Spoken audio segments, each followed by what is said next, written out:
ба шабакаи телеграмии мо дохил шавед ва шумо аз аввалинҳо шуда mp3 тарҷумаи маънои қуръонро дастрас мекунед ва ҳамчунин дар викторина озмунҳои мо низ иштирок мекунед. мо бо ҳам пеш меравем.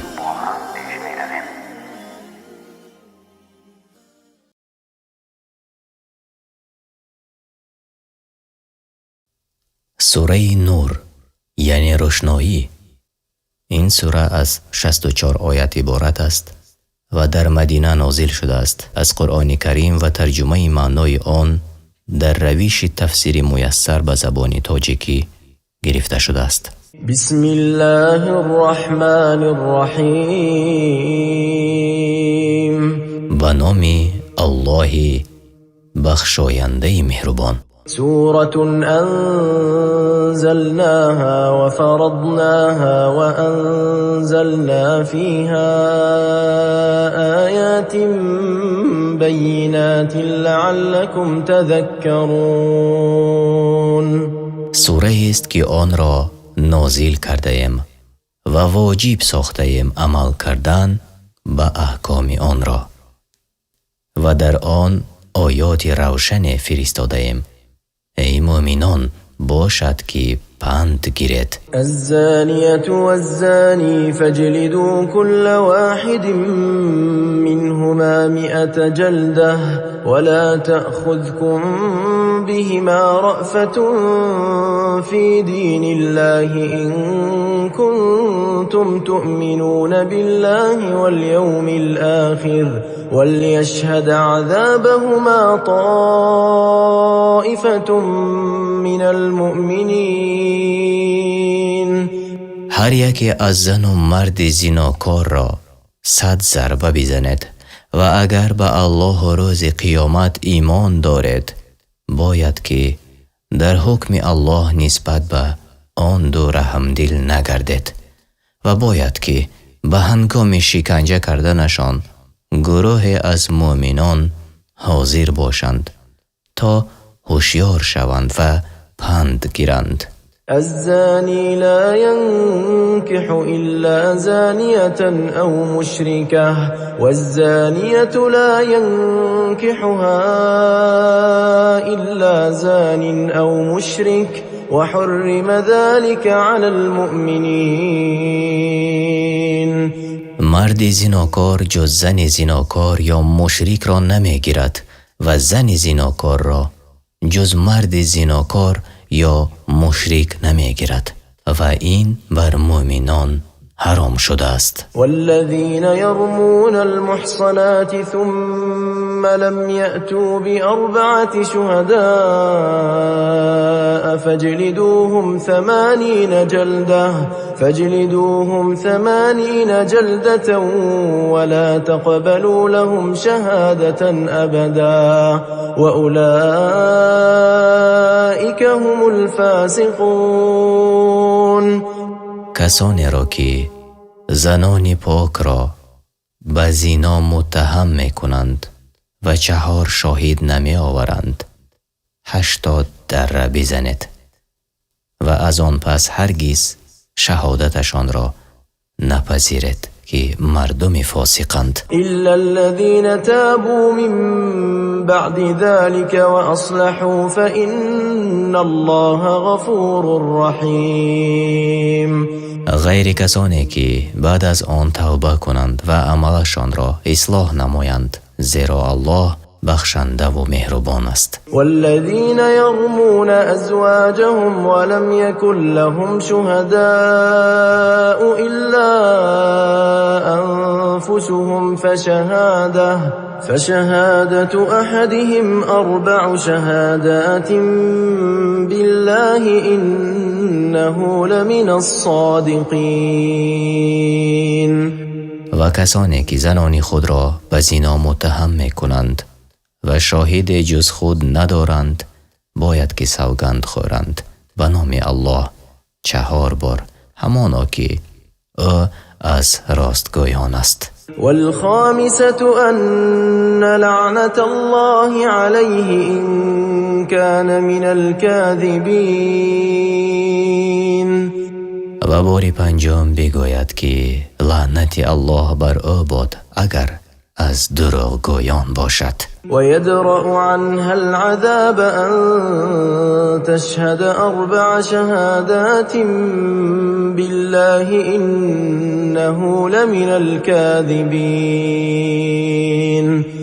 و اگر آن زن 4 بار به الله سوگند خورد که همانا آن مرد دروغ میگوید، جزا از او برداشته می شود. والخامسة أن غضب الله عليها إن كان من الصادقين.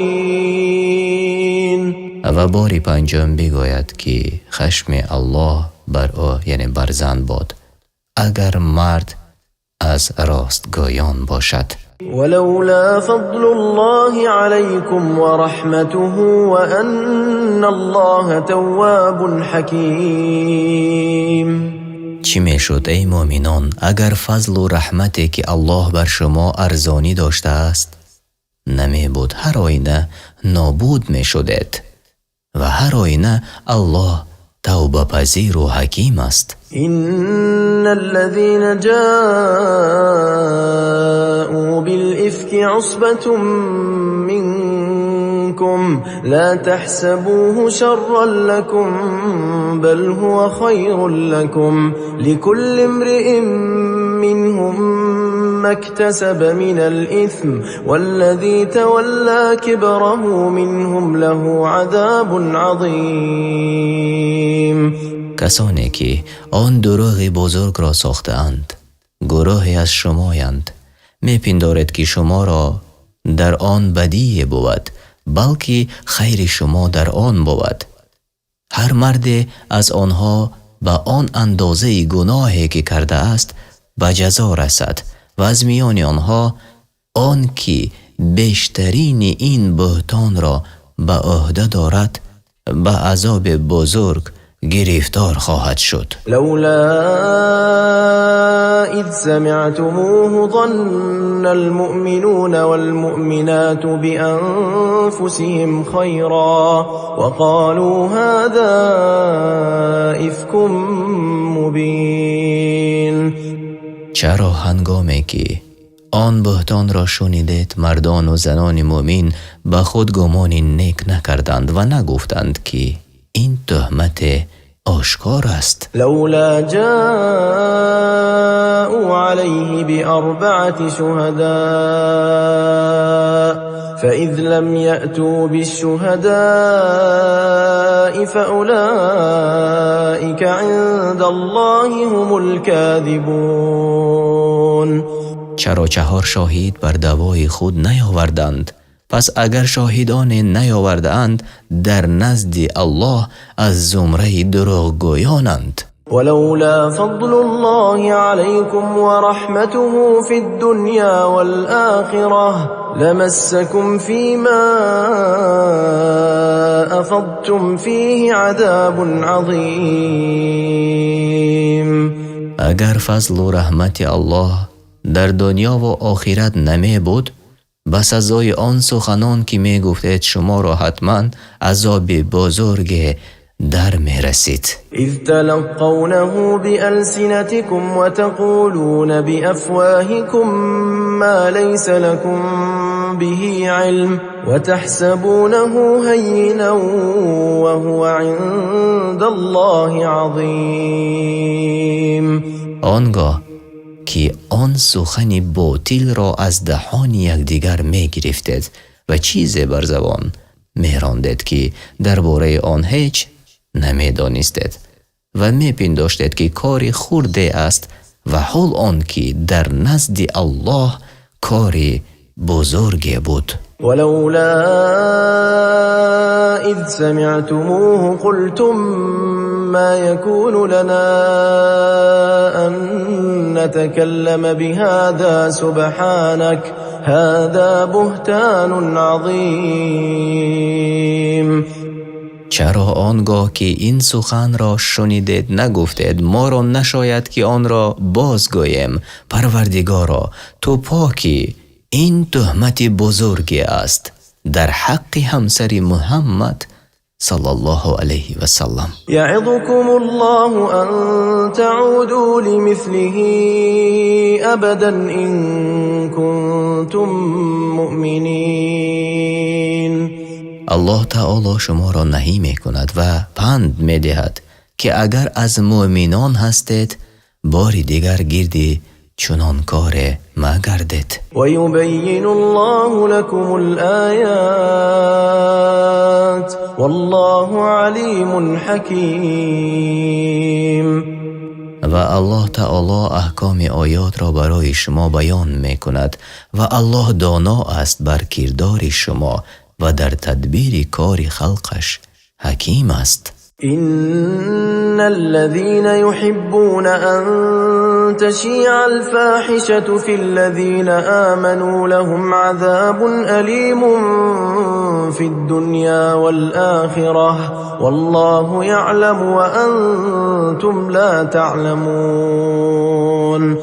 برای کسانی که دوست دارند درباره مؤمنان تهمت زنا پهن شود، هر آینه در دنیا جزای شرعی و در آخرت عذاب دردآور مهیاست.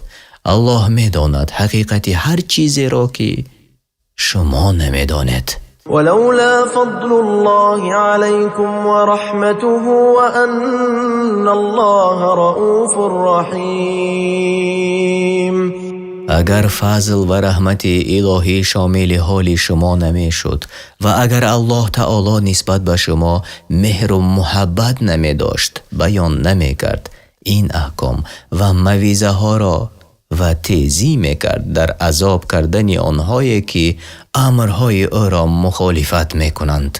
يا أيها الذين آمنوا لا تتبعوا خطوات الشيطان ومن يتبع خطوات الشيطان فإنه يأمر بالفحشاء والمنكر ولولا فضل الله عليكم ورحمته ما زكى منكم من أحد أبدا ولكن الله يزكي من يشاء والله سمیع علیم. ای کسانی که ایمان آورده اید پای به جای پای شیطان مگذارید و هر کی پای به جای پای شیطان گذارد بداند که او به فحشا و منکر یعنی کارهای بد فرمان می دهد و اگر فضل و رحمتی که الله بر شما ارزانی داشته است نمی بود هیچ یک از شما از گناه پاک نمی شد.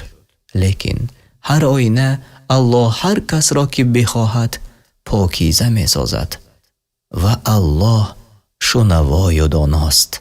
ولا يأتل أولو الفضل منكم والسعة أن يؤتوا أولي القربى والمساكين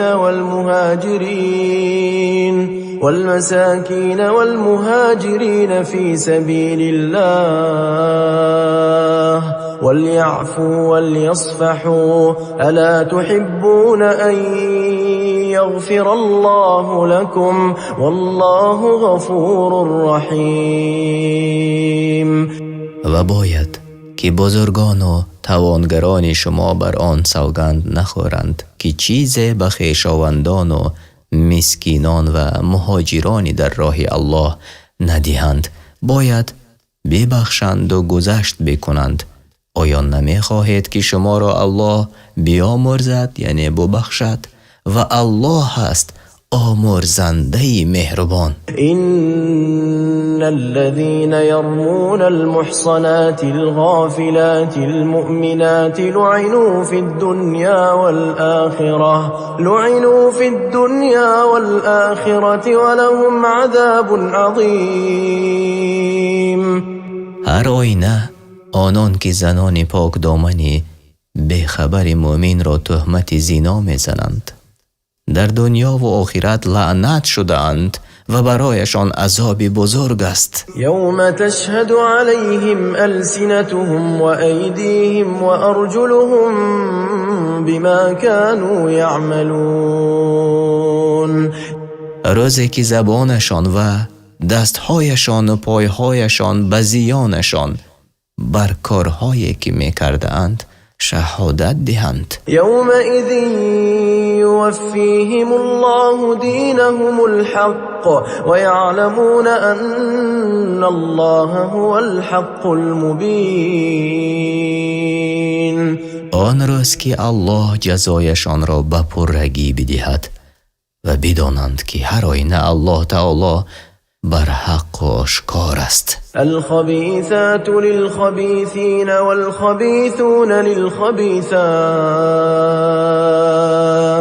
والطيبات للطيبين والطيبون للطيبات أولئك مبرؤون مما يقولون لهم مغفرة ورزق کریم. زنان ناپاک برای مردان ناپاک و مردان ناپاک برای زنان ناپاک و زنان پاک برای مردان پاک و مردان پاک برای زنان پاک. آنها از آنچه درباره‌شان میگویند پاکند. آمرزش و رزق نیکو در جنت برای آنهاست. یا أيها الذين آمنوا لا تدخلوا بيوتا غير بيوتكم حتى تستأنسوا وتسلموا على أهلها ذلكم خير لكم لعلكم تذكرون. ای کسانی که ایمان آورده اید، به خانه غیر از خانه خود به آن که اجازت طلبیده و بر ساکنانش سلام کرده باشد داخل نشوید. این برای شما بهتر است باشد که پند گیرید. فإن لم تجدوا فيها أحدا فلا تدخلوها حتى يؤذن لكم وإن قيل لكم ارجعوا فارجعوا هو أزكى لكم والله بما تعملون عليم. و اگر در خانه کسی را نیافتید داخل نشوید تا شما را رخصت دهند و اگر گویند باز گردید این برایتان پاکیزه تر است و الله به هر کاری که میکنید آگاه است. ليس عليكم جناح أن تدخلوا بيوتا غير مسكونة فيها متاع لكم والله يعلم ما تبدون وما تكتمون. بر شما گناه نیست اگر به خانه هایی که مسکن کسی نیست و در آنجا منفعت باشد داخل شوید، یعنی به مانند خانه هایی که برای مسافران در راه ها ساخته شده است یا خانه های وقف. هرچی را آشکار سازد یا پنهان دارد الله به آن آگاه است. قل للمؤمنين يغضوا من أبصارهم ويحفظوا فروجهم ذلك أزكى لهم إن الله خبير بما يصنعون. بگو ای پیامبر به مردان مؤمن که چشمان خود بپوشند از نامحرمان و شرمگاه خود نگه دارند از زنا و روات، این برایشان پاکیزه تر است. هر آینه الله به کارهایی که میکنند آگاه است. وقل للمؤمنات يغضضن من أبصارهن ويحفظن فروجهن ولا يبدين زينتهن إلا ما ظهر منها وليضربن بخمرهن على جيوبهن ولا يبدين زينتهن إلا لبعولتهن أو آبائهن أو آباء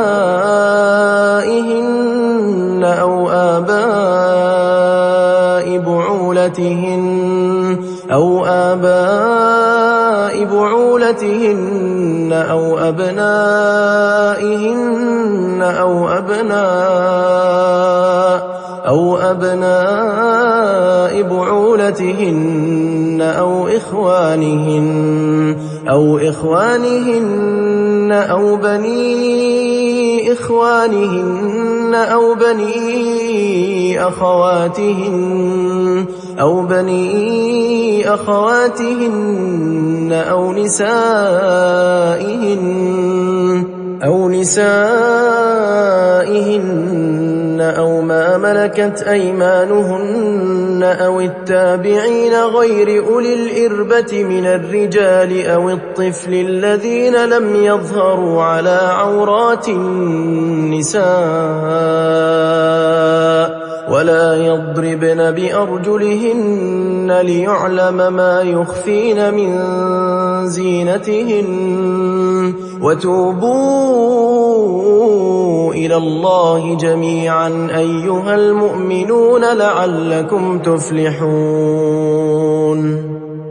و به زنان مؤمن بگو که چشمان خود بپوشند از نامحرمان و شرمگاه خود نگاه دارند از حرام و زینت‌های خود را جز آن مقدار که پیداست آشکار نکنند و مقنعهای یعنی روی مالهای خود را تا گریبان فرا گذارند و زینت‌های خود را آشکار نکنند جز برای شوهر خود یا پدر خود یا پدر شوهر خود یا پسر خود یا پسر شوهر خود یا برادر خود یا پسر برادر خود یا پسر خواهر خود یا زنان همدین خود یا بندگان یعنی غلام و کنیزان خود یا مردان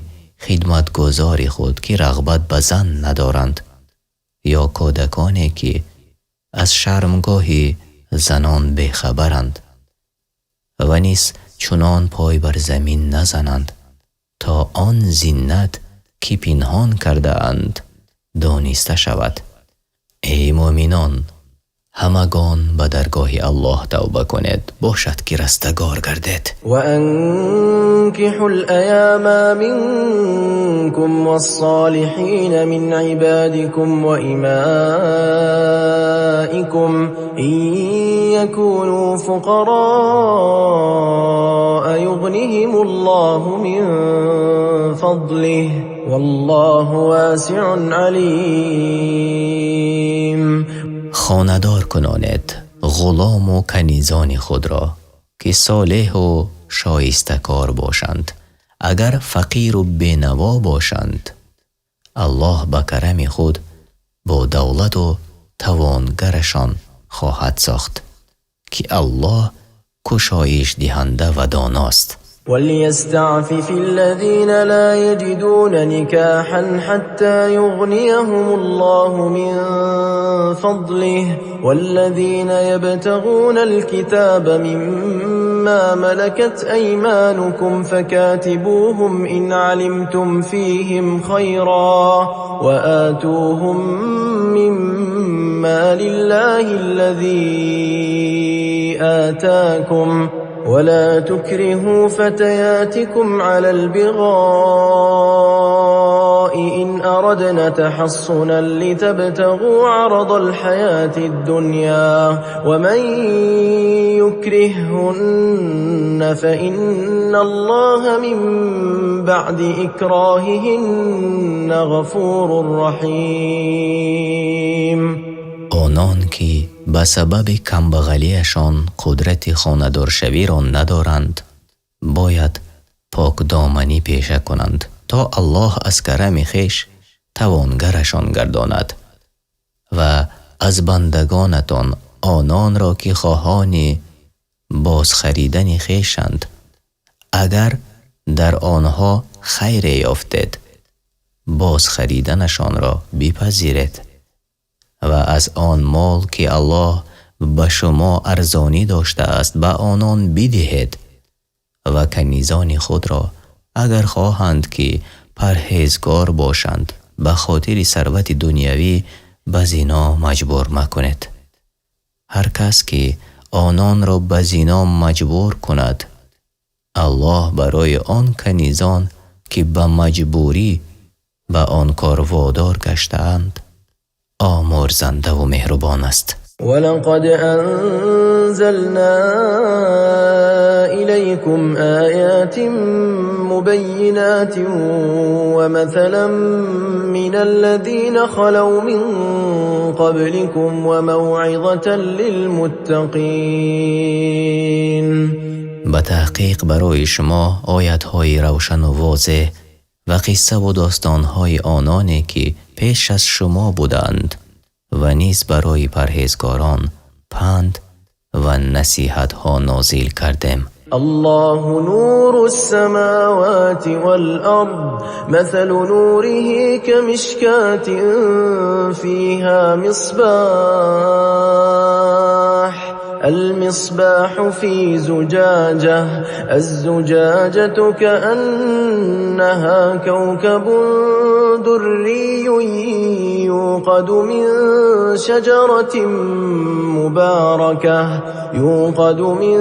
شجرة مباركة زيتونة لا شرقية ولا غربية يكاد زيتها يضيء ولو لم تمسسه نار نور على نور يهدي الله لنوره من يشاء ويضرب الله الأمثال للناس والله بكل شيء عليم. الله نور آسمان ها و زمین است. مثل نور او قرآن در دل مؤمن چون چراغدان است که در آن چراغ باشد. آن چراغ درون شیشه و آن شیشه چون ستاره درخشنده از روغن درختی پربرکت زیتون که نه شرقی است یعنی آفتاب به آن در آخر روز برسد و نه غربی است یعنی آفتاب به آن در اول روز میرسد بلکه در میانه زمین است. روغنش از شفافیش روشنی بخشد هرچند آتش به آن نرسیده باشد. نور بالای نور است. الله هر کس را که بخواهد با آن نور یعنی قرآن هدایت می نماید و برای مردم مثل ها می آورد و الله تعالی بر همه چیز داناست. في بيوت أذن الله أن ترفع ويذكر فيها اسمه يسبح له فيها بالغدو والآصال.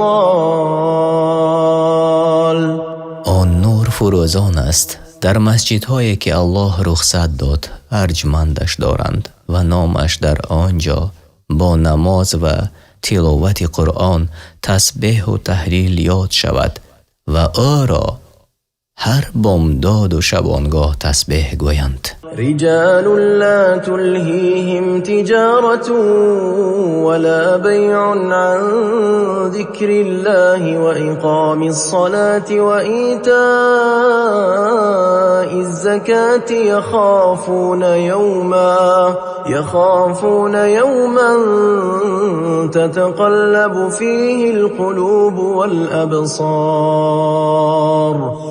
مردانی که هیچ تجارت و خرید و فروش از یاد الله و نماز گزاریدن و زکات دادن بازشان ندارد از روز قیامت که دلها و دیدگان از ترس دیگرگون می شوند می ترسند. لیجزیهم الله احسن ما عملوا و یزیدهم من فضله والله یرزق من یشاء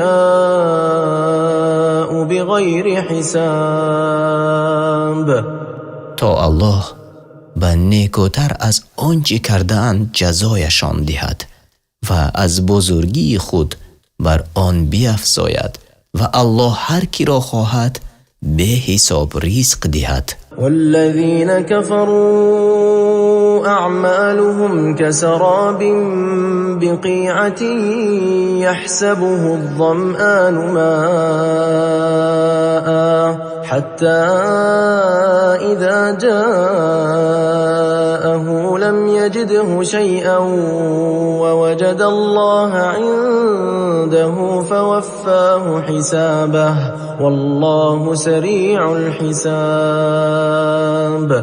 اعمال کافران چون سراب است در بیابان، شخصی تشنه آبش پندارد و چون به آن نزدیک شود هیچ آب نیابد و الله را نزد خود یابد، پس جزای او را به پرگی بدهد و الله زود حساب گیرنده است. أو كظلمات في بحر اللج يغشاه موج من فوقه موج من فوقه سحاب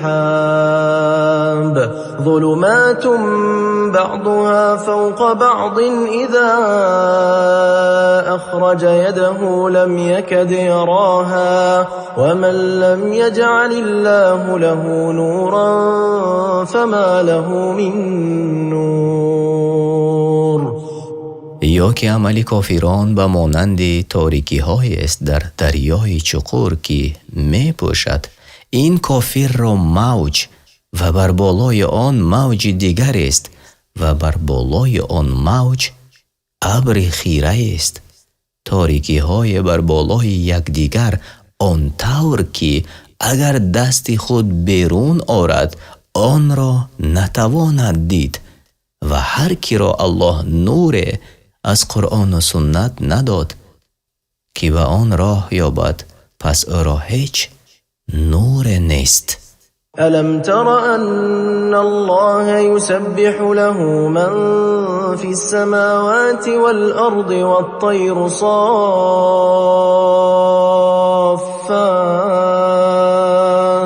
كل قد علم صلاته وتسبيحه والله عليم بما يفعلون. آیا ندیده ای که هرچی در آسمان ها و زمین است و نیز مرغانی که بال کشاده در پروازند تسبیحگوی الله هستند؟ همه مخلوقات را الله تعالی دانانده است چگونه او را نماز و تسبیح گویند و الله به هر کاری که میکنند آگاه است. ولله ملك السماوات والأرض وإلى الله المصير. و خاص برای الله است پادشاهی آسمان ها و زمین و بازگشت همگان نزد اوست. ألم تر أن الله يزجي سحابا ثم يؤلف بينه ثم يجعله ركاما فترى الودق يخرج من خلاله وينزل من السماء من جبال فيها من برد فيصيب به من يشاء ويصرفه عن من يشاء يكاد سنا برقه يذهب بالأبصار. آیا ندیده ای که الله ابرهای را به آهستگی می راند، آنگاه آنها را به هم می پیوندد، باز می سازدش رو به رو بالای هم، پس می بینی باران را که خارج می شود از میان آن ابر و فرود می آورد از جانب بالا از کوههای ابری که آن جای است ژاله را، پس هر کی را خواهد با آن آسیب می رساند و از هر کی می خواهد بازش می دارد.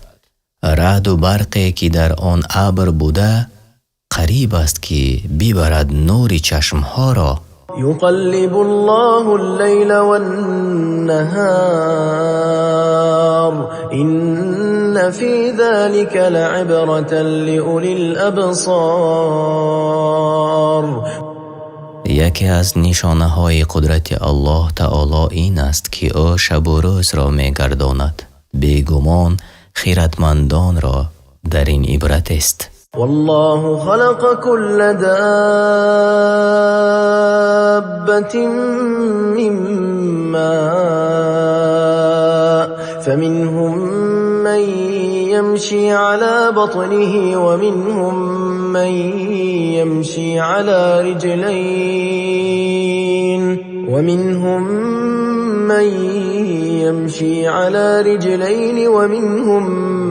من يمشي على أربع يخلق الله ما يشاء إن الله على كل شيء قدير. و الله هر جانوری را از آب بیافرید.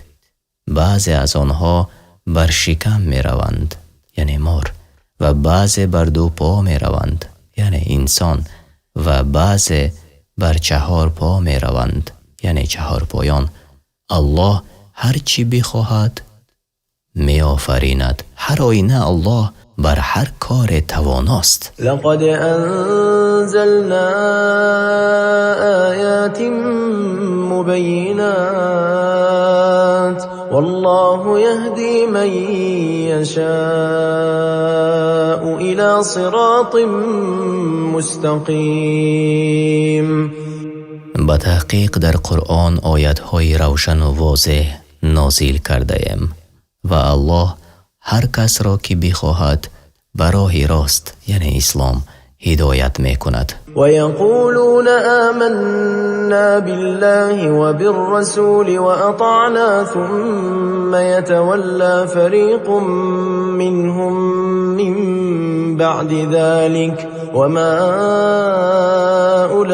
أولئك بالمؤمنين. و منافقان می گویند به الله و پیامبرش ایمان آورده ایم و اطاعت می کنیم، پس از آن گروه از آنان باز می گردند و حکم پیامبر را قبول نمی کنند و اینها ایمان نیاوردند. و اذا دعوا الى الله ورسوله ليحكم بينهم اذا فريق منهم معرضون. چون آنها را در خصومت‌هایشان به سوی الله و پیامبرش دعوت کنند تا میانشان حکم کند، بینی که گروه روی میگردانند. و این یکن لهم الحق یأتوا الیه مذعنین. و اگر حق به طرف آنها باشد در حال می آیند پیش پیامبر صلی الله علیه و سلم گردن نهاده. افی قلوبهم مرض ام ارتابوا ام یخافون ان یحیف الله علیهم ورسوله بل اولئک هم الظالمون. آیا در دلهایشان بیماری است یعنی بیماری نفاق، یا در شک هستند از پیامبری بر حق بودن محمد صلی الله علیه و سلم، یا بیمی آن دارند که الله و پیامبرش بر آنها ستم کنند؟ نه، بلکه آنان خود ظالمانند. انما كان قول المؤمنين اذا دعوا الى الله ورسوله ليحكم بينهم ان يقولوا سمعنا واطعنا واولئك هم المفلحون. چون مؤمنانی حقیقی را در خصومت‌هایشان به سوی کتاب الله و پیامبرش دعوت کنند تا میانشان حکم کند. این که میگویند شنیده ایم و اطاعت کردیم، اینها نجات یافتگانند و از اهل جنتند. ومن يطع الله ورسوله ويخشى الله ويتقه فأولئك هم الفائزون. و کسانی که فرمانبرداری الله و پیامبرش میکنند، در امر و نهی و از الله میترسند و حذر میکنند از عذاب الله، پس اینها کامیابند به نعمتهای جنت. وأقسموا بالله جهد أيمانهم لئن أمرتهم ليخرجن قل لا تقسموا طاعة معروفة إن الله خبير بما تعملون. و منافقان به الله قسم خورند، قسمهای سخت، که اگر به آنها فرمان دهی ای پیامبر برآمدنی به جهاد را، البته همراه تو به جهاد روند، بگو قسم دروغ مخورید. طاعت شما معلوم است که فقط با زبان است. الله به کارهایی که میکنید هر آینه کاملا آگاه است. قل أطيعوا الله وأطيعوا الرسول فإن تولوا فإنما عليه ما حمل وعليكم ما حملتم وإن تطيعوه تهتدوا وما على الرسول إلا البلاغ المبين. بگو ای پیامبر به مردم، الله را اطاعت کنید و پیامبر را اطاعت کنید. پس اگر روی گردانیدید، هر آینه بر پیامبر انجام آن چیز واجب است که بر دوش وی نهاده شده است، یعنی تبلیغ رسالت، و بر شما هم انجام چیز واجب است که بر دوش شما نهاده شده است، یعنی اطاعت صادقانه و عبادت مخلصانه. و اگر با او اطاعت کنید هدایت یابید. و بر پیامبر جز رسانیدن پیغام پروردگارش چیزی دیگر نیست. وعد الله الذين آمنوا منكم وعملوا الصالحات ليستخلفنهم في الأرض كما استخلف الذين من قبلهم وليمكنن لهم دينهم الذي ارتضى لهم وليبدلنهم من بعد خوفهم أمنا يعبدونني لا يشركون بي شيئا ومن كفر بعد ذلك فأولئك هم الفاسقون. الله با کسانی از شما که ایمان آوردند و کارهای شایسته کرده اند وعده داد که البته در روی زمین خلیفه اشان سازد، چون مردمی را که پیش از آنها بودند خلیفه اشان ساخت و دینشان را که خود برایشان پسندیده است که اسلام است استوار سازد و وحشتشان را به ایمنی بدل کند. هر وقتی که مرا می پرستند و هیچ چیزی را با من شریک نمی کنند و آنها که بعد از این ناشکری ورزیدند، پس آنان فاسقانند، یعنی خارج از طاعت الله‌اند. وأقيموا الصلاة وآتوا الزكاة وأطيعوا الرسول لعلكم ترحمون. و نماز بگذارید و زکات بدهید و به پیامبر اطاعت کنید شاید که بر شما رحم کرده شود. لا تحسبن الذين كفروا معجزين في الأرض ومأواهم النار ولبئس المصير. هرگز مپندار که کافران می توانند در این سرزمین به جای بگریزند از عذاب الله. جایگاهشان جهنم است و چی بد سرانجام است. يا أيها الذين آمنوا ليستأذنكم الذين ملكت أيمانكم والذين لم يبلغوا الحلم منكم 3 مرات من قبل صلاة الفجر وحين تضعون ثيابكم من الظهيرة ومن بعد صلاة العشاء 3 عورات لكم ليس عليكم ولا عليهم جناح بعدهن طوافون عليكم بعضكم على بعض كذلك يبين الله لكم الآيات والله علیم حکیم. ای کسانی که ایمان آورده اید باید غلامان شما و آن فرزندانی که هنوز به بلاغت نرسیدند در 3 وقت از شما برای وارد شدن به خانه رخصت طلبند.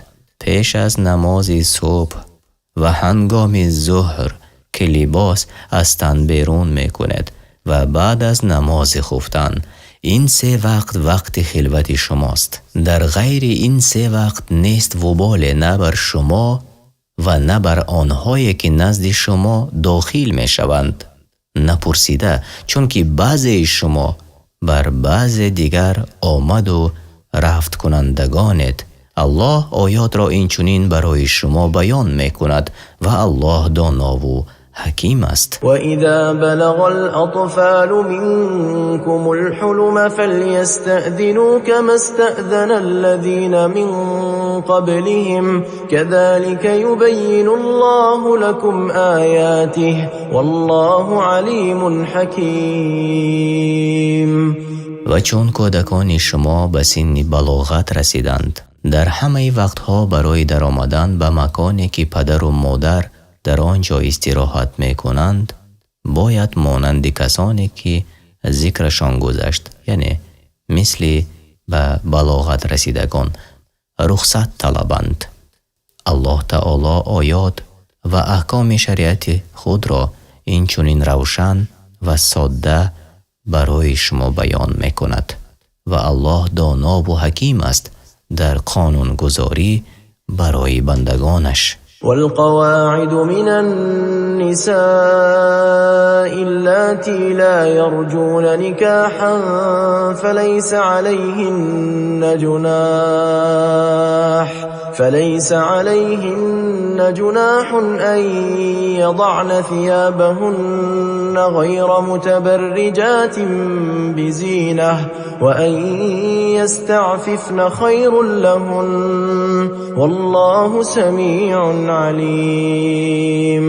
زنان کلانسال که دیگر امید نکاح ندارند به سبب کلانسالی و به شهوتی گناه نیست بر اینها این که فرو نهند روی مال و روکشک خود را ولی ظاهر نکنند موضع آرایش خود را و اگر پرهیزکاری کنند یعنی به نگرفتن روی مال و روکشک از سر خود این برایشان بهتر است و الله تعالی شنوا و داناست. لیس علی الاعمى حرج ولا علی الاعرج حرج ولا علی المریض حرج ولا علی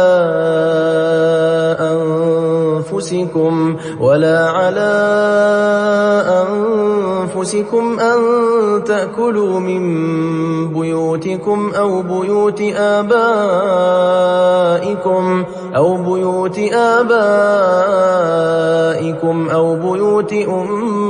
أمهاتكم أو بيوت إخوانكم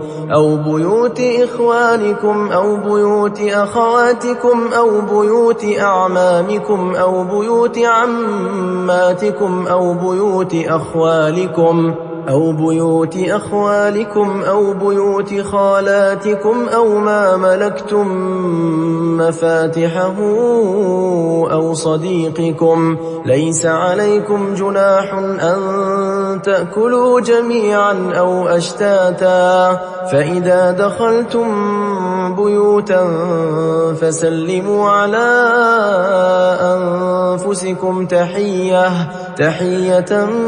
من عند الله مباركة طيبة كذلك يبين الله لكم الآيات لعلكم تعقلون. بر نابینا خرج یعنی گناه نیست و بر لنگ گناه نیست و بر بیمار گناه نیست برای نرفتن به جهاد و بر شما گناه نیست اگر از خانه خود یا خانه پدرتان یا خانه مادرتان یا خانه برادرتان یا خانه خواهرتان یا خانه عمکتان یا خانه عمه‌تان یا خانه تقایتان یا خانه خالتان یا خانه که کلیدهای آن نزد شماست یعنی نگهبان و وکیل آن خانه شماید یا خانه دوستتان چیز بخورید و گناه مرتکب نشده‌اید اگر با هم بخورید یا جدا جدا و چون به خانه داخل شوید بر یکدیگر سلام کنید با لفظ السلام علیکم و رحمت الله و برکاته. این تحیت است مبارک و پاکیزه از جانب الله تعالی. همچنین الله تعالی آیاتهای خود را برای شما بیان می کند باشد که عاقلانه بیندیشید. إنما المؤمنون الذين آمنوا بالله ورسوله وإذا كانوا معه على أمر جامع لم يذهبوا حتى يستأذنوه إن الذين يستأذنونك أولئك الذين يؤمنون بالله ورسوله فإذا استأذنوك لبعض شأنهم فأذن لمن شئت منهم واستغفر لهم الله إن الله غفور رحيم. همانا مؤمنان کسانی هستند که به الله و پیامبرش ایمان آوردند و چون با پیامبر در کار یک جایه باشند تا از او رخصت نطلبیدند نباید بروند. آنان که از تو ای پیامبر رخصت می طلبند هر آینه کسانی هستند که به الله و پیامبرش ایمان آوردند. پس هنگامی که از تو برای بعضی از کارهایشان رخصت خواستند بر هر یک از آنان که خواهی رخصت بده و برایشان از الله آمرزش یعنی بخشش بخواه که همانا الله تعالی بخشاینده و مهربان است. لا تجعلوا دعاء الرسول بينكم كدعاء بعضكم بعضا قد يعلم الله الذين يتسللون منكم لواذا فليحذر الذين يخالفون عن أمره أن تصيبهم فتنة أو يصيبهم عذاب أليم. ای مؤمنان آنچنان که یکدیگر را ندا میکنید پیامبر را ندا نکنید یعنی ای محمد نگوید بلکه با احترام و عزت به این لفظ ای پیامبر الله یا رسول الله بگوید. البته الله میداند آنهایی را که پنهانی بیرون میشوند از نزد پیامبر صلی الله علیه و سلم باید که بیترسند آنهایی که خلاف حکم پیامبر کار میکنند از این که برسد به آنها به سبب خلافکاریشان بلا و مصیبت یا برسد به آنها عذاب دردناک. الا ان لله ما في السماوات والارض قد يعلم ما كنتم عليه ويوم يرجعون إليه فينبئهم بما عملوا والله بكل شيء عليم. آگاه باشد هر آینه از آن الله است. هر چی در آسمان ها و زمین است میداند که شما بر چی کارید و آن روز که به سوی او بازگردانیده شوند آنان را از کارهایی که کردند آگاه می سازد و جزا می دهد و الله به هر چیز داناست. تماشابینان عزیز، شما سوره النور را شنیدید. این سوره از 64 آیت عبارت است و در مدینه نازل شده است. ترجمه که شما شنیدید از قرآن کریم و ترجمه معنای آن در روش تفسیر میسر به زبان تاجیکی گرفته شده است.